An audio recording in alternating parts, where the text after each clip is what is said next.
In common with most braking systems, aircraft wheel brakes function by using friction between a fixed surface and a moving one to bring an aircraft to rest, converting kinetic energy into heat energy. The amount of heat generated in stopping a large modern aircraft is enormous. The problem of dissipating this heat has been a challenge to aircraft designers and scientists for many years.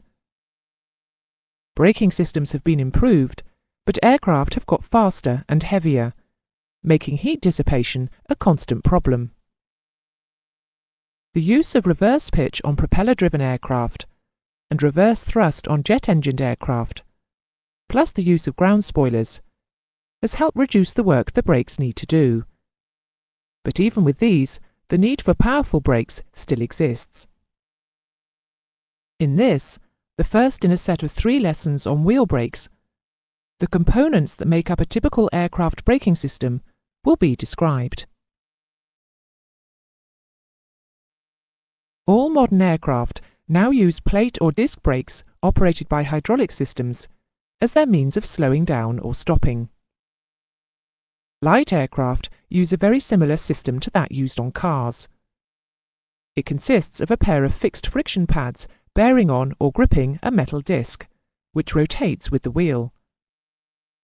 The friction pads are made of an inorganic material, and the plates are of forged steel, with an especially case-hardened surface.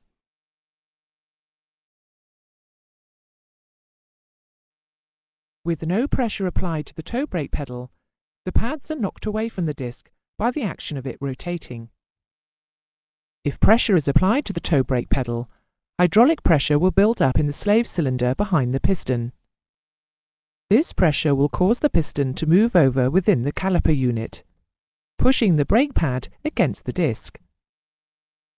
The reaction of the right-hand brake pad pushing against the disc will cause the caliper unit to move in the opposite direction, carrying the left-hand pad with it until the disc is squeezed between the 2 pads.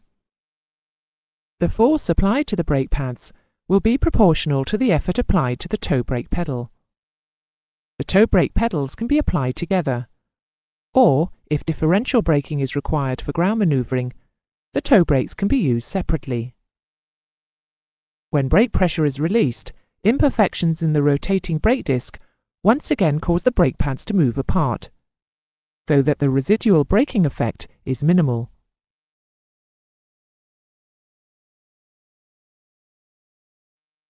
On a simple light aircraft system, the pilot is able to apply sufficient pressure to the pedal with his foot to operate the brakes and slow the aircraft down. However, on larger aircraft, the pressure required to operate the brakes is greater than can be generated by the pilot's feet. So aircraft hydraulic system pressure, controlled by metering valves connected to the foot pedals, is used. There will be a primary and an alternate hydraulic source available. The alternate source often has independent pipework. There may also be an accumulator for use in the case of total hydraulic system failure.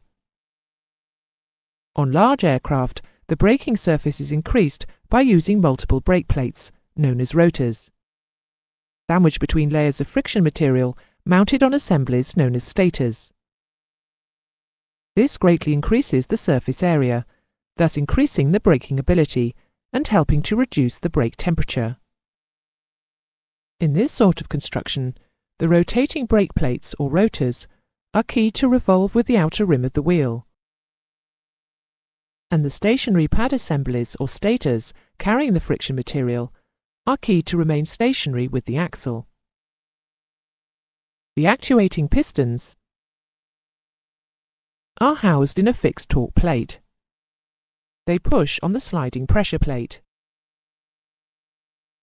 The stator and rotor assemblies are fitted between the pressure plate and a fixed thrust plate. When the brake is applied, hydraulic pressure pushes the actuating pistons, squeezing the rotors and stators between the pressure plate and the thrust plate. The harder the brake pedal is pressed, the greater will be the braking force applied to the pressure plate by the pistons. On aircraft with undercarriage bogies, the torque developed during braking will attempt to rotate the bogie about its pivot point. This is prevented by brake torque rods attached to the landing gear leg.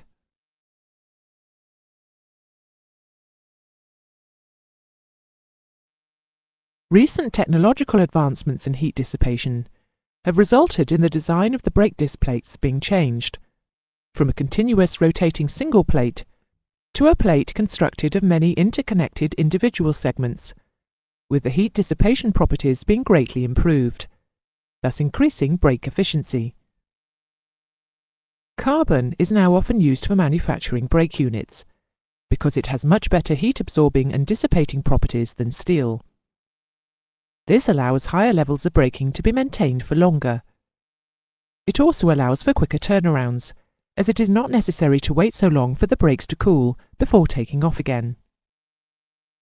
Carbon brakes are also much lighter than equivalent steel units. The disadvantages are their increased cost and shorter life. However, the advantages outweigh the disadvantages, and they are now found on most modern aircraft. If, in spite of all of this, the brakes become too hot, they will not be able to absorb any further energy, and their ability to slow down the aircraft rapidly diminishes. This phenomenon is termed brake fade.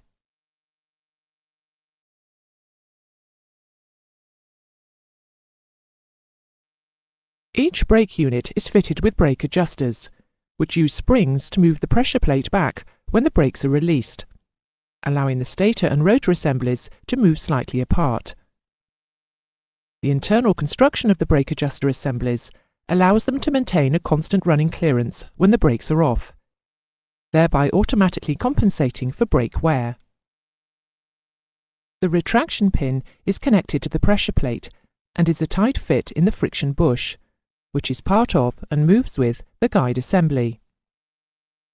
When the brakes are released, the spring will pull the guide, the pin and the pressure plate to the left, allowing the stator and rotor assemblies to move slightly apart. When the brakes are applied, the pressure plate will pull the pin and guide assembly to the right until the guide reaches the end of its travel. If further movement is required because of pad wear, the pin will be pulled through the friction bush. When pressure is released, the spring will pull the guide, pin and pressure plate back to the left until the guide assembly once again reaches the end of its travel, thus maintaining a constant running clearance.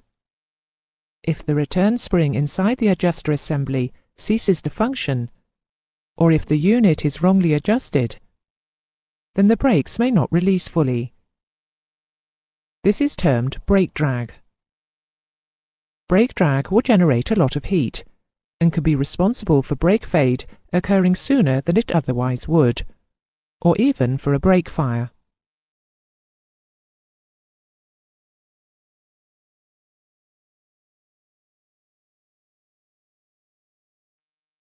It is important that the thickness of the brake lining material is carefully monitored.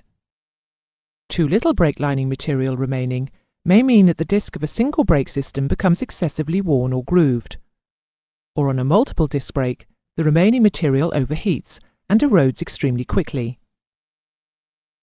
On multiple disc brake systems, the most popular method of gauging the depth of brake lining material remaining is by checking the amount that the retraction pin, or the wear indicator pin, as it is sometimes called, extends from the spring housing with the brake selected on.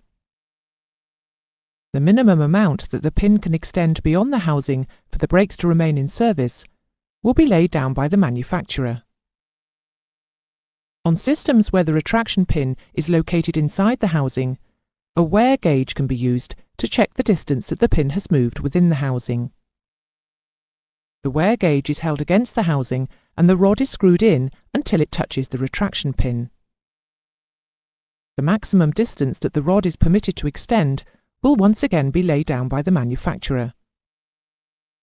An alternative method which can be used, if no retraction pins are fitted to the system, is that, if it is accessible, the amount of clearance between the back of the pressure plate and the brake housing can be measured, again with the brakes applied. The main points to be taken from this lesson are that aircraft brake systems are normally hydraulically operated, and the discs are manufactured from either steel or carbon. Carbon brakes are more efficient and heat up less than steel. However, they are more expensive and wear more quickly. You should understand the problem of brake fade. And finally, you should understand the function of automatic brake wear adjusters and the methods used for indicating wear.